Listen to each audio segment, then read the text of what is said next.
Well, what's up, everybody? Welcome back to my random horror review series. I am your host, Mood616, and thank you once again for stopping in, guys. Yes, episode 75 is here, and I've got one here from Troma Entertainment. Now, I haven't reviewed a film from Troma in such a long time. Me, being such a huge Troma fan, you probably think I would do more of these.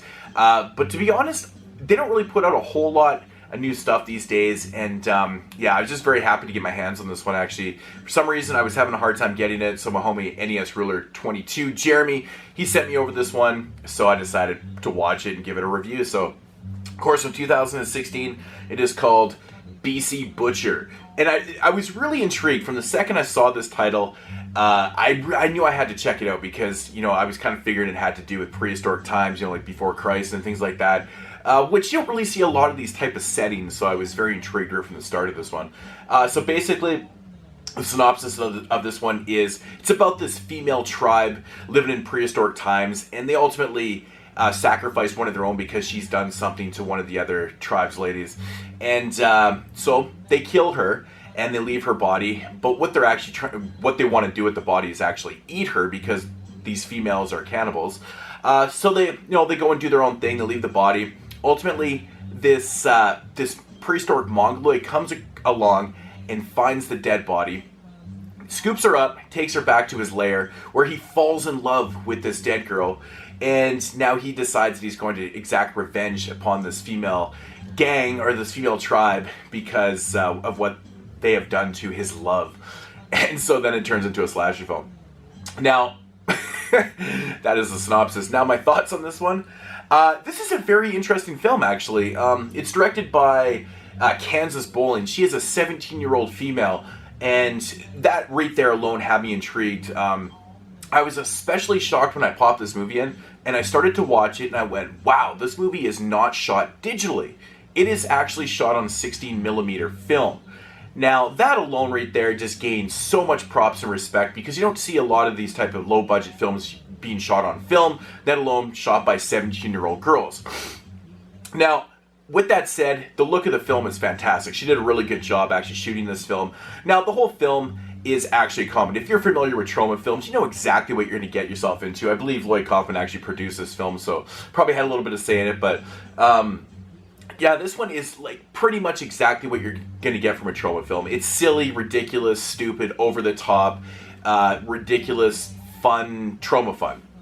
So if you're into Troma films, you know exactly what you're going to get yourself into with this one. If you're not familiar with Troma and you're not really into stupid and ridiculous comedy, horror films, you might want to stay away from this one. But, this one right here is actually pretty fun and interesting. I have to say, man, I give her mad props for trying something completely different. I mean, having a film set in prehistoric times is challenging enough, because you have to there's a lot of costumes and wardrobes and things that you got to actually do. But with that said, this one is very self-aware of itself. It knows exactly what it's doing. There's certain things like the mongoloid has tattoos, and some of the girls have tattoos. They're wearing lipstick and sunglasses. There's a lot of modernization in the film and stuff, which is obviously done there on purpose and things like that. But it's fun. The acting in the film is actually not that bad. For what it is. The characters are not supposed to be that sophisticated and stuff, so a lot of the dialogue and things are kind of spit purposely kind of dumb and things like that, which kind of adds to the comedy elements of the film, because that's exactly what it is. It's just a ridiculous comedy. The kills, not really the greatest. Again, I think it's part of the gag to have the gore being a little bit ridiculous and things like that. But overall, man, this one is actually a lot of fun. It has a really interesting soundtrack, and that's another thing that kind of blew me away, was the soundtrack in this film is all over the place. It has like surfer rock, indie rock. There's even like a performance in the middle of the film by this indie rock band, which the name escapes me right now, which is actually pretty well done and pretty cool. But the music changes up all over the place. There's kind of synth scores and things like that, and the music is pretty well placed in this film, and it's very, very musically.